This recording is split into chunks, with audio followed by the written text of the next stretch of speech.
Graça e paz, irmãos. Boa noite.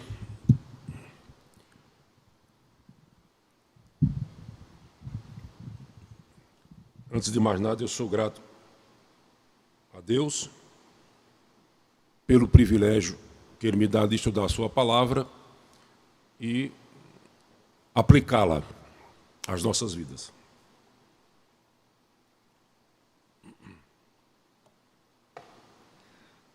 Peço aos irmãos que abram suas Bíblias no livro de Jó, capítulo 14, vamos ler do versículo 1 até o versículo 5. Jó 14, de 1 a 5.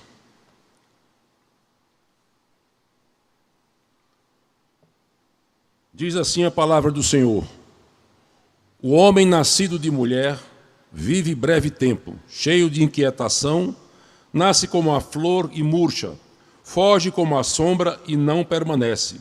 E sobre tal homem abres os olhos e fazes entrar em juízo contigo? Quem da imundícia poderá tirar coisa pura? Ninguém. Visto que os seus dias estão contados, contigo está o número dos seus meses. Tu ao homem puseste limites, além dos quais não passará.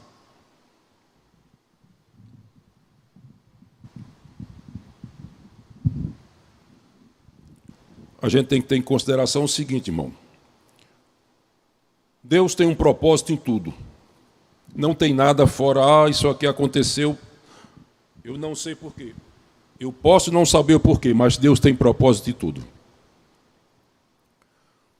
Na natureza, os homens e animais têm função e prazo de validade. Os seres vivos têm prazo de validade. Não está impresso em canto nenhum, nós não sabemos, mas temos. Vai chegar um dia que nós não estaremos.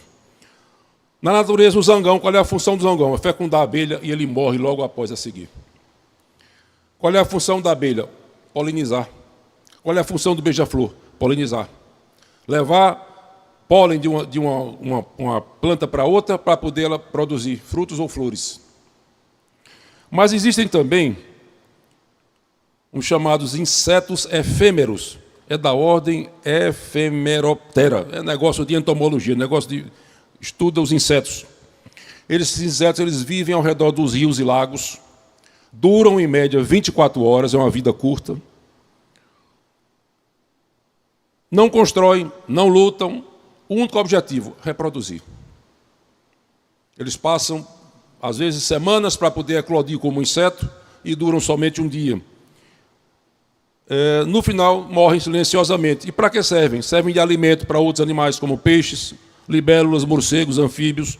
São muito sensíveis à poluição. O lugar onde tem grande enxame desses insetos efêmeros é sinal de que a água é de boa qualidade. É um indicador de qualidade das águas. Se alimentam de folhas, detritos e algas mortas. Têm um papel no ecossistema. Contribuem com propósito, mesmo sem construir grandes coisas. Ensinam que o valor da vida não está na vida longa, mas no propósito, no caso dos insetos, servir como alimento. Jó, quando se fala em sofrimento, Jó é o referencial. Mesmo quem não tem familiaridade com a Bíblia, quando se fala em Jó, quando fala em sofrimento, todo mundo se lembra de Jó. Porque ninguém passou pelo que ele passou. Cristo sofreu mais do que ele, é evidente. Mas como ser humano fora Cristo, não. Jó, numa tacada só, um chegou a dizer, roubaram os camelos, depois chegou outro, roubaram as ovelhas, depois chegou, tua casa caiu, todos os teus filhos morreram. Se perder 10 filhos de uma vez, não dá para você. E logo a seguir, Jó ficou doente. Tumores da cabeça até os pés. Como o irmão falou, nós vivemos dias difíceis, dentro e fora do país. Desemprego, ameaça de desemprego, rumores de guerra, contas que não podem ser pagas, doenças pessoais ou na família, como nós oramos, etc. Isso nos traz inquietação. A inquietação modifica o nosso bom humor, nossa tranquilidade, nosso sossego, as notícias ruins. Às vezes, um exame de rotina tira você de tempo e modifica toda a estrutura emocional. Eu me lembro que uma vez eu estava no consultório e tinha um homem sentado ao meu lado ele estava de corpo presente, mas a mente estava longe, calado, cabisbaixo, e a moça dizendo, não, seu fulano, tenha calma, tudo tem jeito, tudo se resolve. E aí depois eu disse, o que foi que houve? Ele disse, não, é porque ele abriu o exame e tinha o diagnóstico que ele estava com câncer, já com metástase. Esse é apenas um exemplo. Quem já passou por isso sabe do que eu estou falando. Quando essa notícia vem, todos os nossos planos mudam. Tudo que você tinha na cabeça, vou fazer isso, vou fazer aquilo, muda tudo. Porque você começa a pensar, como é que vai ser a família sem a minha presença? Como é que vão ficar meus filhos? Como é que vai ficar meu cônjuge? Como é que as coisas vão se comportar daqui para frente? Todos os planos vão por água abaixo. Isso mostra o quê?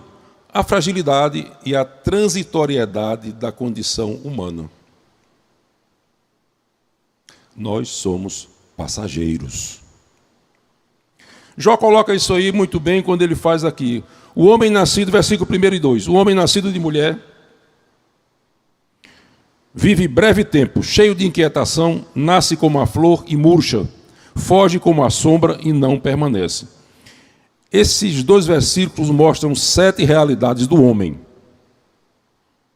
É nascido de mulher, vive poucos dias, sua vida é cheia de inquietações, surge como uma flor, murcha como a flor, foge da vida como a sombra e não permanece.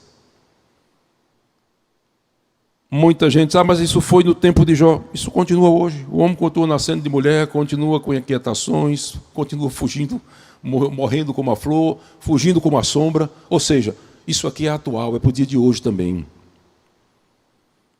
Esses versículos trazem uma verdade universal sobre a humanidade, que a vida é curta, cheia de preocupações. Ele usou a metáfora da flor. A flor começa num botão, depois ela desabrocha, tem perfume, é bonita, tem beleza, mas depois ela envelhece e cai. A sombra já é diferente, a sombra é insubstancial, não tem substância. A flor tem, mas a sombra não. A sombra se move de acordo com a luminosidade, com o sol ou com a luz, principalmente com o sol, ou com a lua. Ela se move, mas ela desaparece. A sombra não permanece e não deixa rastro. Você não sabe por onde a sombra passou, você faz uma ideia. A sombra já esteve aqui, por causa da posição do sol. Ela já esteve aqui, agora não está mais. Amanhã, nesse mesmo horário, ela deve estar próxima aqui que estava hoje. Jó está falando com o mais profundo conhecimento.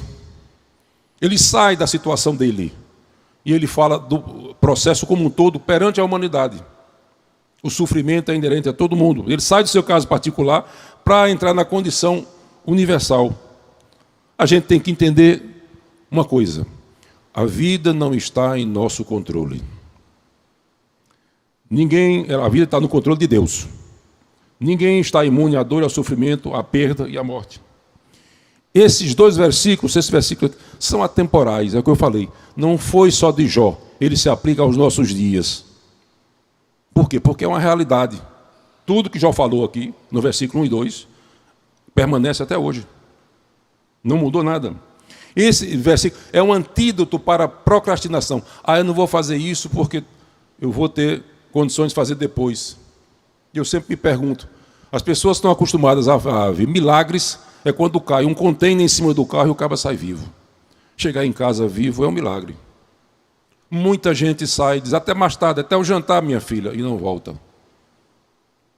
Outros dizem, vem almoçar em casa, e não chega. Outros a família localiza, ou no hospital, ou no IML. Não se deixa para amanhã. Isso leva a gente a refletir. Como é que nós estamos usando o nosso exíguo tempo com o que realmente importa? O que é que eu tenho feito pelo reino do Senhor? E o que é que eu posso fazer? No reino de Deus existem 3 possibilidades. Você vai para o trabalho quando você é vocacionado. Você ora, qualquer um pode fazer. E você contribui também, todo mundo acho que tem condições. Ou pouco ou muito, cada um tem condições dentro do seu orçamento. Aquela viúva deu as 2 únicas moedas que ela tinha. As 2 moedas que ela tinha. Era tudo que ela tinha. Mas ela deu como oferta. Já fala da inquietação, que não é uma fraqueza humana, não é uma falta de fé, não é uma falta de caráter, mas uma condição natural do ser humano. Tem horas que as coisas apertam, as dificuldades vêm, e a gente sabe que Deus está no controle, mas a gente vem quando diz, puxa vida, por que está acontecendo isso comigo? Por que é que eu estou passando por isso aqui? Fulano é bem pior do que eu, faz isso, aquilo outro, e não acontece nada. Mas eu estou passando por isso aqui. O irmão falou agora de alguns irmãos, pastores com câncer. Eu sempre digo o seguinte, o câncer num crente é um vestibular. É um vestibular duro, mas é um vestibular. É a hora de você mostrar quem realmente você põe sua confiança. Porque a medicina, por mais avançada que seja, ela tem um limite. Chega um ponto, e eu me lembro do pastor de Campina, Carlos Alberto, ele disse, quando dizia, isso aqui só Deus, ele disse, me deu paciente para mim, pacientes comatosos, isso aqui não tem mais o que fazer, não, deixa comigo. A medicina tem um ponto, ela vai até um determinado ponto, chega um ponto que ele diz, não tem o que fazer, não há nada mais a ser feito, não tem recurso, não adianta. Isso tudo é uma forma de trabalhar. Eu me lembro do pastor Russell Shedd, até os últimos dias, ele doente, cansado, pálido, mas estava lá, levando a mensagem. Quem conviveu com ele de perto disse que no hospital foi muita gente, foi alcançada pelo exemplo de comportamento que ele teve diante da doença. E tantos outros missionários, esposa do pastor Sérgio, tantos outros que acontecem. E a gente se pergunta, pessoa que estava a vida toda dedicada na obra, de repente acontece. Deus tem um tempo para cada um. A gente não tem um controle sobre a nossa vida.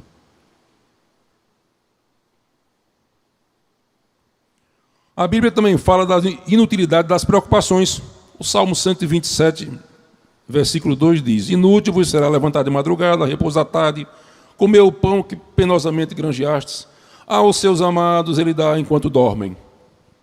Deus é o provedor.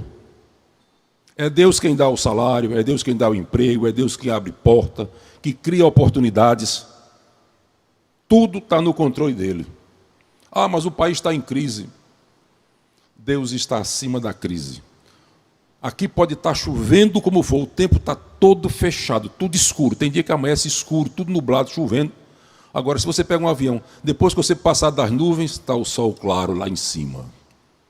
Lá em cima está a claridão, o sol pleno.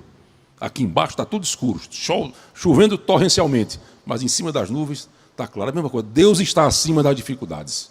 Está acima dos problemas econômicos, políticos, financeiros, seja o que for. Ele está acima. A Bíblia diz que ele muda o curso do rio, como muda o coração de um rei. O rei é a autoridade máxima, mas ele consegue mudar o coração do rei para dirigir conforme ele quer. Mateus 26, versículo 25 diz, por isso eu digo, não andeis ansiosos pela vossa vida, pelo quanto haveis de comer, beber, etc, etc. Não é a vida mais que o alimento e o corpo mais que as vestes? Deus é o provedor.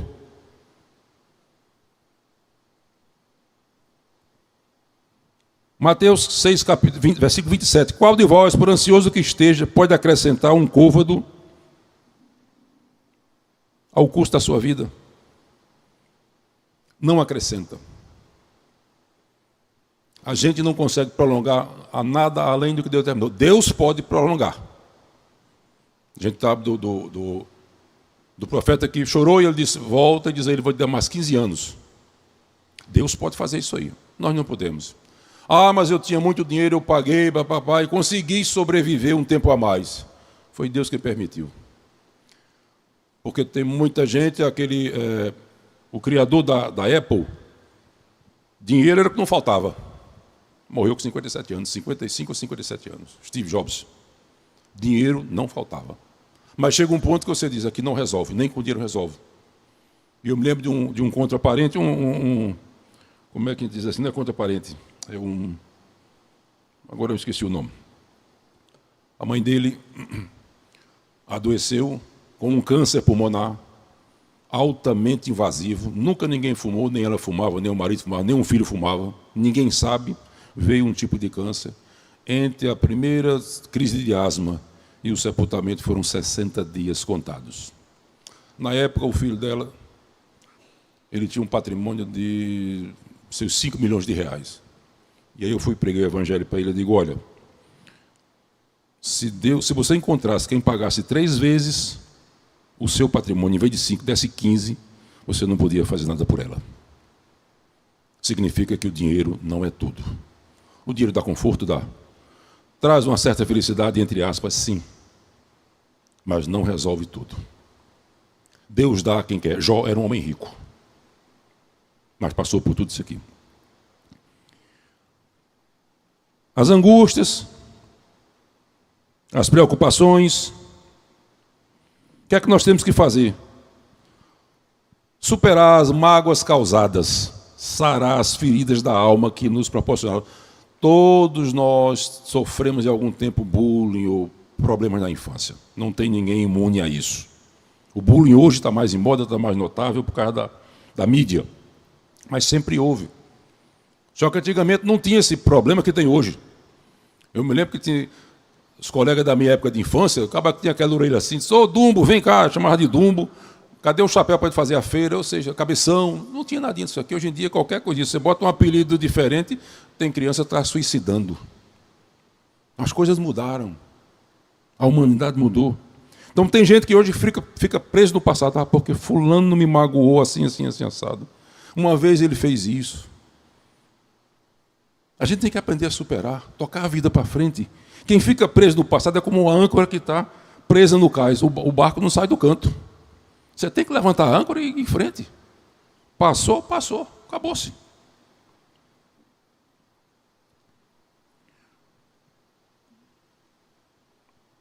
Uma coisa a gente tem que entender. Nosso estado de preocupação não muda a nossa realidade. Eu não estou dizendo que ninguém se preocupe, que ninguém... eu não vou me estressar. Às vezes a gente se estressa, mesmo sabendo que Deus é o provedor. A gente não vê a coisa acontecer. Mas a preocupação não muda a realidade. Eu estou preocupado, mudou. Não deixou, o problema continua. Não deixou de aparecer. Apenas a gente tem que aprender a administrar esse problema. Tem dificuldade? Tem. Mas a gente tem que entender quem é a quem nós servimos e a quem nós nos entregamos. A solução é o quê? Buscar a prioridade correta. E qual é a prioridade correta? O reino de Deus. Mateus 6,33 diz, buscai primeiro o reino de Deus e a sua justiça, e todas as coisas serão acrescentadas. Quando você busca primeiro a Deus, de coração, Ele não dá a solução se Ele não quiser. E muitas vezes Ele não dá. Mas eu sempre digo, as dificuldades amadurecem a nossa alma. Hernando Dias Lopes diz que isso é para fortalecer a musculatura da alma. A dificuldade que a gente passa é para fortalecer a musculatura. É para aumentar a sua fé. É para você se entregar mais conscientemente, entregar. Agora, pular nos braços de Jesus, como uma criança pula do muro nos braços do pai. Pule aqui, meu filho. A criança não tem ideia de que se ela cair no chão vai se machucar. Ela pula, ela se entrega. A Bíblia diz que o homem que não se comportar como uma criança não verá o reino de Deus. É essa entrega total. É pular nos braços de Jesus como uma criança pula no braço do pai ou da mãe. É nisso que está a sabedoria. Ainda sobre as preocupações, diz Filipenses 4, versículos 6 a 7. Não andeis ansiosos por coisa alguma. Em tudo, porém, sejam conhecidas diante de Deus as vossas petições, pela oração, pela súplica, com ações de graças. E a paz de Deus, que excede todo entendimento, guardará o vosso coração e a vossa mente em Cristo Jesus. Coloque diante do Senhor. Mas Deus já sabe. Ele já sabe, mas Ele quer ouvir você falar. Senhor, eu estou passando por essa dificuldade. O Senhor sabe que eu estou passando. O Senhor conhece o meu interior. O Senhor conhece. Agora, o Senhor esquadrinha o meu coração. Esquadrinhar é verificar milímetro por milímetro. Somente Deus tem esse poder de esquadrinhar o coração do homem. Ele sabe a dificuldade que o irmão está enfrentando, que esse pessoal que o irmão citou aqui está enfrentando. Ele conhece o detalhe de cada um, mas ele também conhece a solução. Mas não é, Deus já sabe, eu não vou orar. Para que orar? Tem que orar, irmão. Você tem que buscar o Senhor. Se a gente for nesse pensamento conformista, não, Deus já sabe, eu não vou precisar orar, não vou precisar pedir. Não é isso que a Bíblia ensina. Não andeis ansiosos por alguma. Em tudo sejam conhecidas diante de Deus as vossas petições. Senhor, o Senhor conhece meu problema. Eu sei que o Senhor tem a solução. Aos meus olhos a solução é esta, mas o Senhor quem sabe mais do que eu. O Senhor tem pleno conhecimento. Foi o Senhor que me formou, desde substância informe. O Senhor conhece todas as minhas dificuldades, as minhas necessidades e as minhas limitações. Mas é assim que a Bíblia manda a gente fazer. Primeira carta de Pedro, capítulo 5, versículo 7 diz: lançando sobre ele toda a vossa ansiedade, porque ele tem cuidado de vós. Nós temos que colocar diante do Senhor: nosso Senhor, estou preocupado com isso. Está chegando o prazo, eu sei que o Senhor está no controle. Eu confio que o Senhor vai dar a solução ou não. Deus não é obrigado a dar o que nós pedimos. A obrigação do Senhor é cumprir a palavra dele. Ele atende quando ele quer. Tem coisas que a gente pede e ele não dá. E aí, normalmente ele está certo. Eu vou abrir com um parêntese aqui. Quando terminei meu curso, meu sonho era ser militar. E eu me desliguei. Eu tinha um estágio na restauração em Recife. Acompanhava os professores aqui. Tinha feito prova para o quartel. Meu sonho era ser militar. Eu digo, pronto. Aí, vamos ficar aqui. Eu digo, não, vou servir ao exército.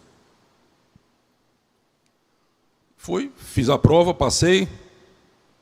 Terceiro lugar. E aí foi chegando no final do ano. Rapaz, não vai nem um comunicado, nadinha não. Como é que eu vou fazer a minha farda? Como é que vai ser? Alguém tem que chamar para tirar as medidas e me explicar como é que é. Né? Até que, véspera de Natal, me esqueço do dia 24. Eu entrei no quartel.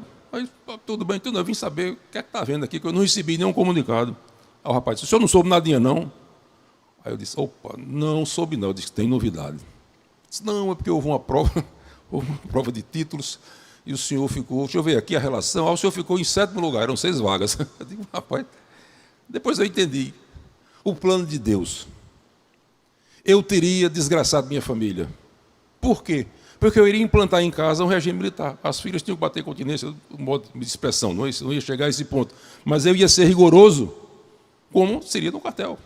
Eu tinha desgraçado minha família. Hoje eu sou grato a Deus porque Ele não me permitiu entrar. São coisas que a gente pede, deseja, e Ele diz, não é para você. Foi um transtorno grande, porque eu tinha largado tudo, aí eu fiquei com vergonha de pedir arrego, chamar, não, como aquela vaga ainda existe, a gente tem um orgulho pessoal. Mas Deus foi dando provisão. Tive dificuldade, tive. Até que um ímpio disse, não, tem uma vaga lá em Minas, quer ir? Eu digo, vou. E comecei por lá. Deus tem seus planos. A gente às vezes é que não entende. A gente acha que Deus não me deu. Se Ele não deu, é porque é o melhor para você. A Bíblia diz que Ele dá mais do que nós pedimos. Se Ele não deu o que você pediu, é porque Ele tem outra coisa para você. Realmente tem. Hoje eu sei que Ele tinha. A brevidade da vida, a Bíblia fala em vários lugares sobre a brevidade da vida. Começando em Gênesis 3,19, que diz, no suor do teu rosto comerás teu pão até que tornes a terra, pois dela foste formado, porque tu és pó, e ao pó tornarás. A morte do homem está determinada desde Gênesis. Não é coisa de agora, não. Todos voltarão ao pó, querendo ou não, acreditando ou não. A Bíblia não manda você se estressar, eu vou morrer. Ela manda você meditar sobre a morte e o luto. Tomar em consideração, Eclesiastes 7, versículo 2 a 4 diz, melhor é ir à casa onde há luto, do que à casa onde há banquete, pois naquela, no luto, se vê o fim de todos os homens e os vivos que o tomem em consideração. Lá na frente ele diz, o coração do sábio está na casa do luto, mas o dos insensatos na casa de alegria. Desde pequeno, a gente, acompanhando pais ou familiares, a gente é acostumado a ver velórios. E eu sempre que vou, ultimamente tenho ido a muitos, né? A idade vai chegando, eu estou vindo mais velório do que antigamente. E eu fico olhando assim, eu digo, se Jesus não voltar antes, um dia eu vou estar ali deitado. Hoje eu estou em pé, velando por ele, mas se Jesus não voltar antes, eu vou estar ali deitado e alguém ao meu redor. Cada cerimônia fúnebre é um aviso. Um dia vai chegar. A não ser que Jesus volte antes, é outro departamento. Mas muitas pessoas não tomam isso em consideração. O teólogo Paul Round, ele disse que o medo da morte nos impede de viver, não de morrer.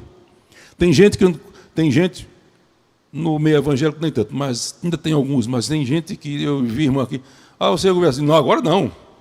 Jesus está voltando, agora não. Eu ainda tenho alguma coisa para fazer, ainda tenho que aproveitar meus netos para criar, curtir meus netos. Então, o medo da morte não impede de viver. Nos impede, mas não impede de morrer. Você vai morrer do mesmo jeito. Nós vamos morrer. Se Jesus não voltar antes, não tem para onde correr. Porque ela é inevitável. Eclesiastes 9, 5 a 6 diz que os vivos sabem que vão morrer, os mortos não sabem de nada. Lá na frente ele diz, para sempre os mortos não têm participação alguma do que se faz debaixo do sol. Eu estava conversando com um rapaz e eu disse, qual é o poder que pouquíssimas pessoas têm, mas só adquirem depois de morto? Aí ele parou, olhou, disse, como é que é? Eu digo, vou repetir. Qual é o poder que algumas pessoas têm, mas só adquirem depois que morrem? Aí ele olhou assim, disse, rapaz, sei não. Eu disse, nenhum. Esse ano, não sei se já ocorreu, mas ia ver a declaração de santo do Carlo Acutis, um adolescente italiano, se eu não me engano, morreu de leucemia M3. É uma leucemia curável. Aí iam declarar ele santo porque ele curou, de certa forma, uma criança tocou num resto, que disse que era um resto de primeiro grau, um resto de roupa dele, e conseguiu ficar curada. Aí eu me pergunto, o camarada, quando estava vivo, não curou nem ele mesmo depois de morto para poder curar alguém? Eu, pessoalmente, eu não consigo entender. Depois que meus bisavós não alcancei, mas meus avós faleceram, qual foi a participação que eles tiveram na nossa vida? Nenhuma. Morto não tem parte nenhuma das coisas que se faz debaixo do sol. A gente tem que entender isso aqui muito claramente.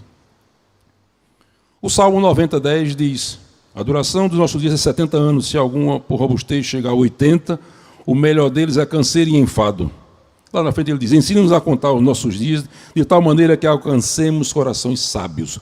Contar os dias, o que é que eu tenho feito pelo reino? Estou com 70 anos, o que é que eu já fiz, o que é que eu pretendo fazer? Sou grato a Deus pelo privilégio, pela sua palavra e de poder estudá-la. Na Bíblia, o Salmo 90, 10 a 12, na Bíblia Ave Maria, a Bíblia católica, é o 89. Sempre os salmos é um número a menos. Mateus 6,34 diz, porque não vos inquieteis com o dia de amanhã. Como é que vai ser amanhã? A noite foi feita para dormir. Quando a gente perde o sono preocupado com o dia de amanhã, a gente amanhece pior do que estava. Amanhece quebrado, amanhece cansado, amanhece com dor de cabeça. E o problema continua. Na hora de deitar tem um problema. Senhor, vou renovar diante do Senhor o meu problema. Cuida de mim, me dá uma noite de sono tranquila. Deixa eu repousar. Eu quero acordar refeito, confiando, crendo que o Senhor pode. Filipenses, já leio, não andei ansioso por coisa alguma. 1 Pedro 5,7, lançando sobre ele toda a vossa ansiedade. João 14,1, não se turbe o vosso coração, crede em Deus, crede também em mim. É outro chamamento. Quando for falar nas autoridades, não se preocupe com o que haverei de dizer. Como já falei, muitas pessoas não gostam de falar sobre o assunto. Só que não falar não evita. Muita gente, eu vejo aí na internet, pessoas investindo fortunas. Eu vi acho que foi no Instagram, tem um cidadão aí, não me lembro do nome dele, eu era para ter salvo o print e me esqueci. Eu entendi que ele gasta por mês $1 milhão para poder se manter vivo.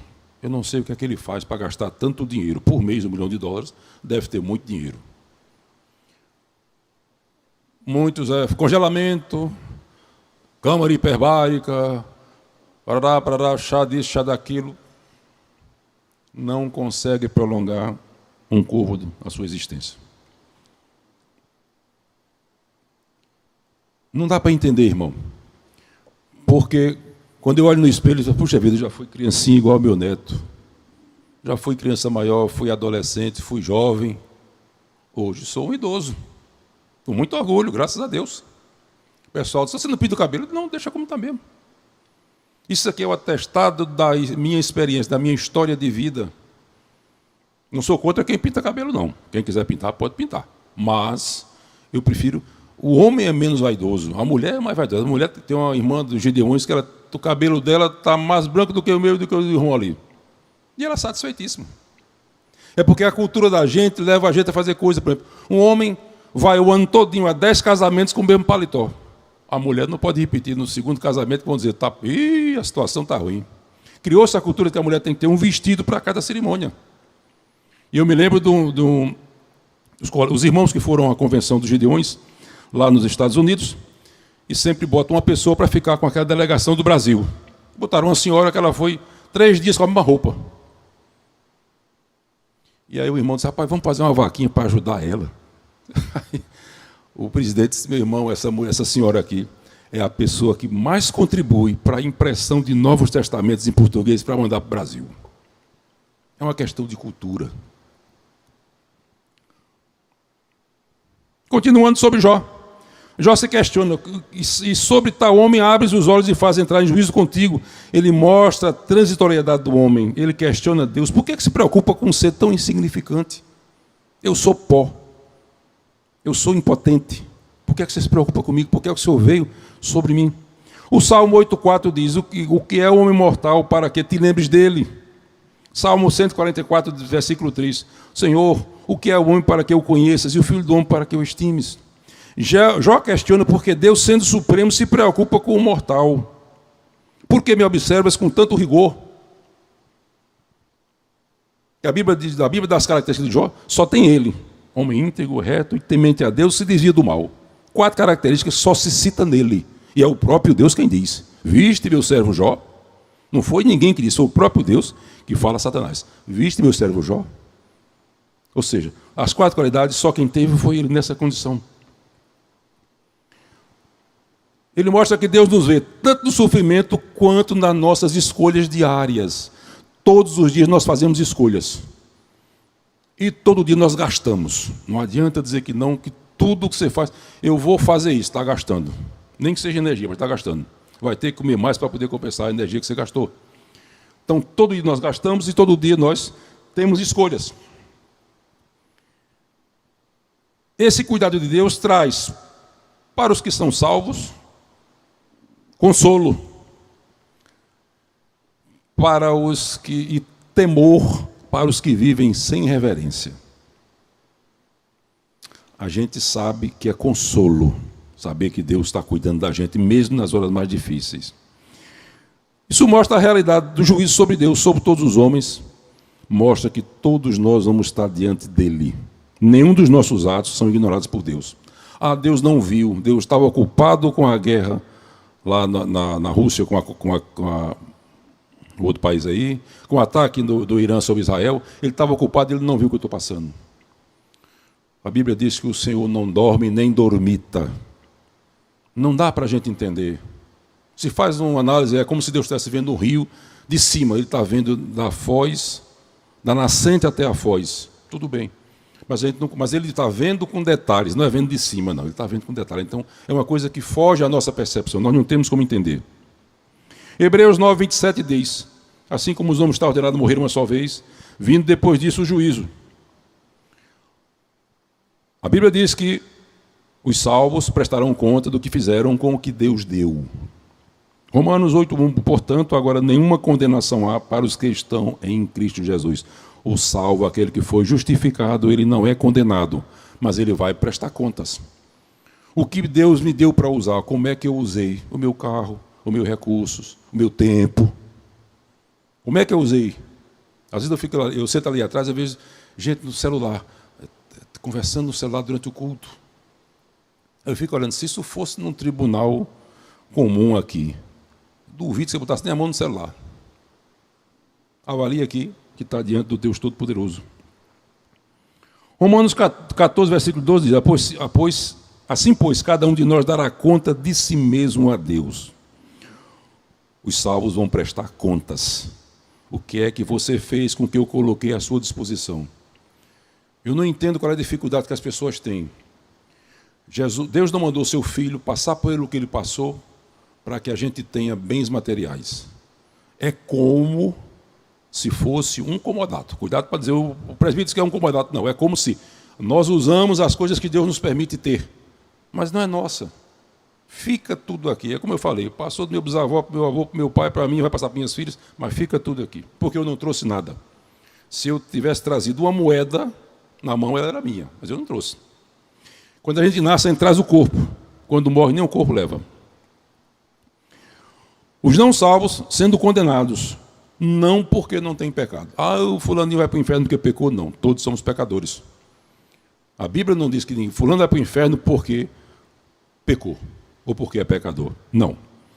É por não ter crido no seu Filho como Salvador. João 3,18 diz: quem nele crê não é condenado, mas quem não crê já está condenado, porque não crê no nome do unigênito Filho de Deus. Então, o que condena um homem ao inferno é não crer, não confessar Jesus como suficiente Salvador. Eu não sei qual é a dificuldade, para pessoas que têm dificuldade de entender a suficiência do sacrifício de Cristo. Não tem nada que se possa fazer. Mesmo que alguém conseguisse morrer em condições mais cruéis do que ele passou, mesmo assim, não superaria. Por quê? Porque ele não tinha pecado e nós temos. Deus vê tudo em todo tempo.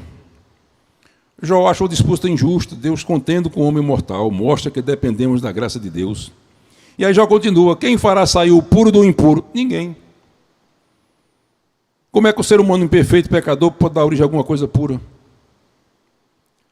Do imundo não sai nada, a não ser que o puro desça sobre até o imundo. O que é que acontece? Nós somos pecadores. Eu me lembro de pastor Adalto, disse: pastor, eu quando vou fazer alguma coisa, eu peço assim: Senhor, me dê isso assim, se eu for merecedor. Esse meu filho, não peça não, que merecedor é do inferno. Não peça não, se você merece o inferno, como todos nós. Nós não merecemos nada, é graça. Quando Deus nos justifica, aí sim, o puro desceu sobre o impuro. Aí nós podemos passar a produzir alguma coisa de boa, porque Ele desceu sobre nós.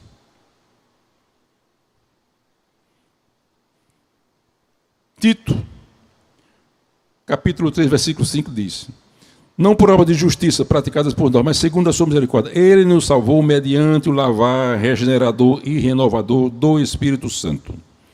Todos nós somos impuros, puro é Deus, Ele nos torna limpos pela ação do Espírito Santo, mediante a pregação da sua palavra. Jó reconhece a natureza corrupta do homem, depois do pecado original. Ele reconhece que o homem está espiritualmente incapacitado de justificar-se e implora por misericórdia. Isto quebra a confiança na própria justiça. Quando a gente reconhece que não podemos fazer nada para a salvação, que a salvação vem de Jesus, é pular nos braços dele como a criança pula do muro nos braços do pai. Não tem nada que... Nossas boas obras são como trapo de imundícia, trocando no dia de hoje, é como molde sujo, é lixo. De um balde de água suja, você pode tirar algum copo de água limpa? Não. Se o balde só tem água suja, você não vai conseguir tirar um copo de água limpa. Vai tirar água suja. Ninguém dá do que não tem. Eu não posso falar de física quântica, porque eu não sei nada de física quântica. O irmão talvez fale. Mas eu não posso falar. Romanos 3:23 diz: todos pecaram, destituídos, ou seja, carecem da glória de Deus. No quinto versículo, Deus diz: porque os seus dias estão contados. Contigo está o número dos seus meses, tu ao homem puseste limite, além dos quais não passará. Isso mostra 3 condições. Dia determinado, o tempo de vida é fixado, é decretado. Segundo, meses contados, Deus está no controle do tempo. Terceiro, o limite intransponível. Há uma fronteira que não pode ser ultrapassada. Mostra que Deus tem um controle minucioso sobre a nossa existência. Anos dão a impressão de muito tempo. Aqui ele colocou o quê? Dias e meses. Para mostrar para você que ele está preocupado com um detalhe. Somente Deus pode alterar o tempo da nossa existência. Lá em Isaías 38, 2 até 8, ele mostra justamente Deus virou, o profeta Ezequias virou o rosto à parede e chorou. Ele disse, não, volta, e diz a ele que vai dar mais 15 anos. Deus tem essa capacidade. Nós não temos recurso nenhum, tem de fazer isso. Ah, mas eu tinha muito dinheiro, eu gastei e tive um tempo a mais. Foi Deus quem concedeu. Não foi o seu dinheiro. Vai a Ezequias e diz, assim diz o Senhor, Deus de Davi, teu pai ouviu a tua oração, envia as tuas lágrimas, acrescentarei, pois aos teus dias 15 anos. Está lá em Reis também, 2 Crônicas.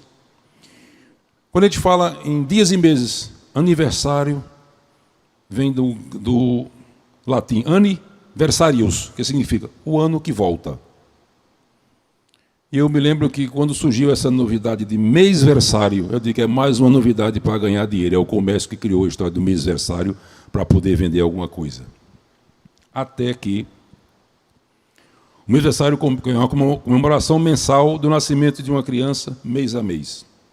E eu imaginava, então, é uma criação para poder vender mais alguma coisa. Na realidade, os feriados, Dia dos Pais, Dias das Mães, etc., é mais uma coisa comercial do que mais espiritual. E eu vim entender o mêsversário quando meu neto faleceu aos 5 meses. Passou 2 meses no hospital, veio para casa, fez 2 mêsversários, voltou para o hospital e não voltou mais para casa. Nós guardamos, eu guardo muito viva a lembrança.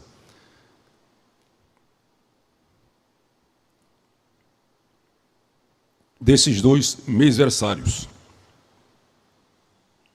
Deus estabeleceu o limite do tempo, então hoje eu não contendo mais. Primeiro ano você quer fazer, faça todo mês.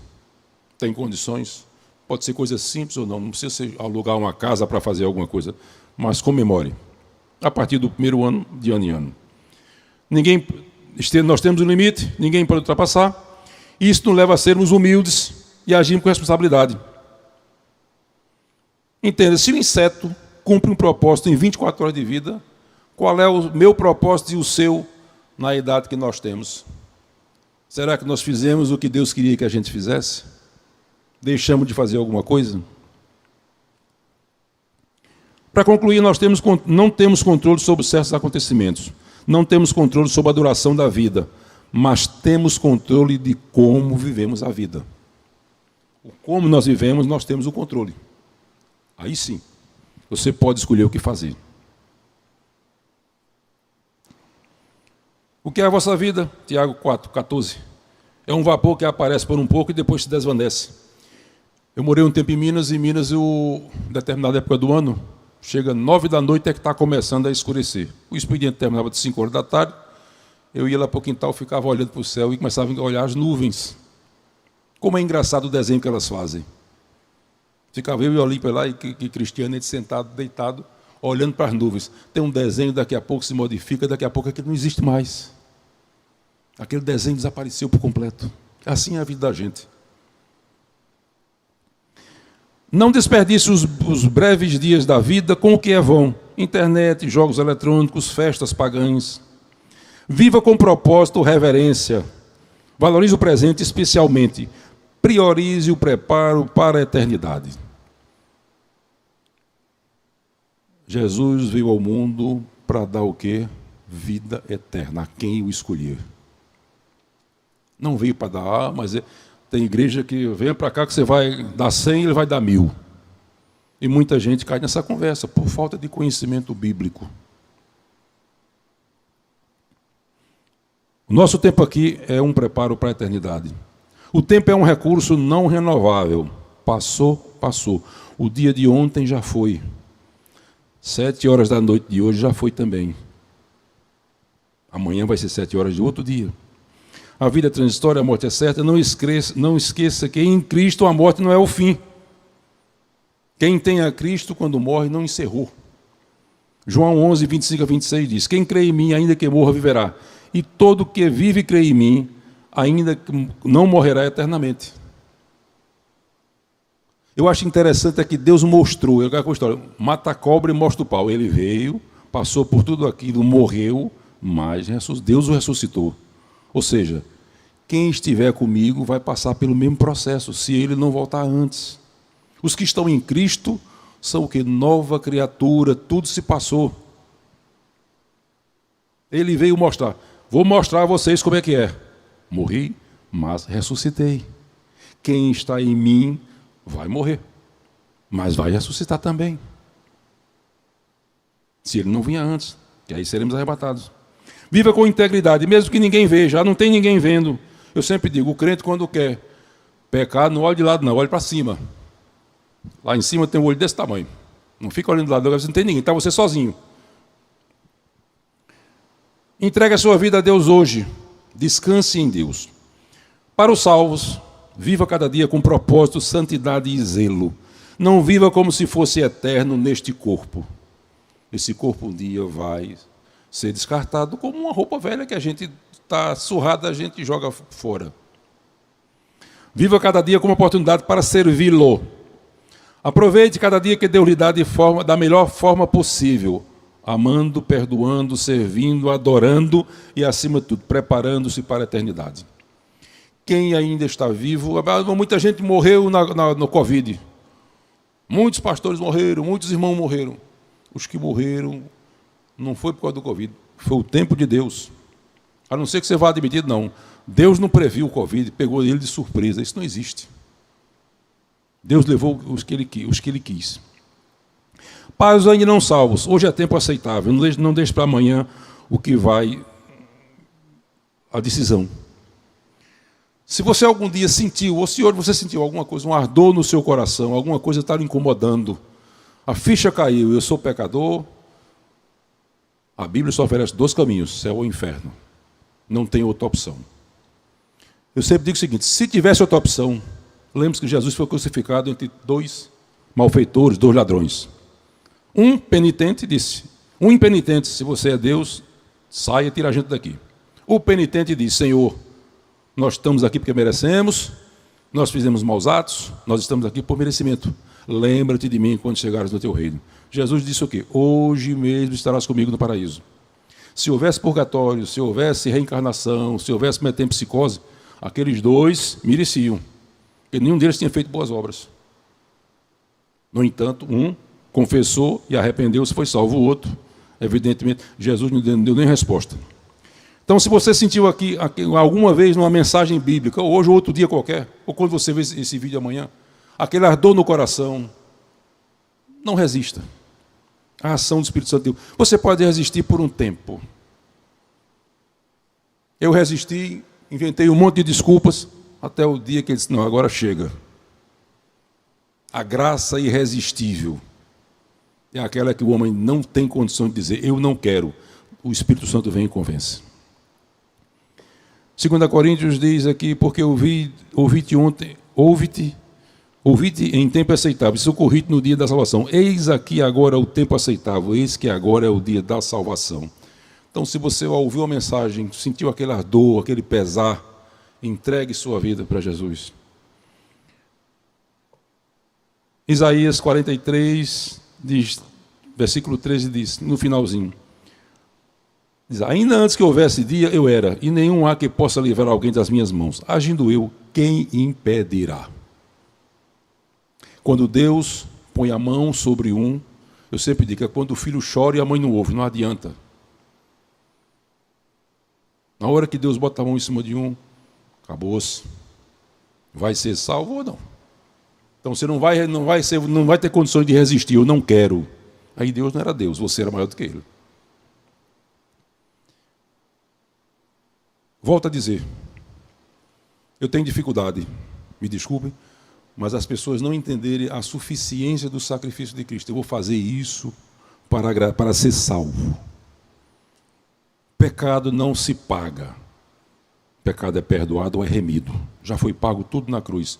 Jesus pagou até por os que ainda não nasceram, mas vão crer. Eu oro por aqueles que hão de crer. Aqueles que ainda não nasceram, mas que vão acreditar nele, ele já pagou por isso antecipadamente. Meus irmãos, que Deus abençoe cada um de vocês. Derrame bênçãos sobre sua vida, sobre sua família, e vamos procurar agora aproveitar A vida é breve. Quanto tempo eu tenho? Não sei, mas eu vou procurar aproveitar da melhor maneira possível de servir a meu Deus. Que Deus abençoe cada um de vocês. Simão Jaziel está com a palavra.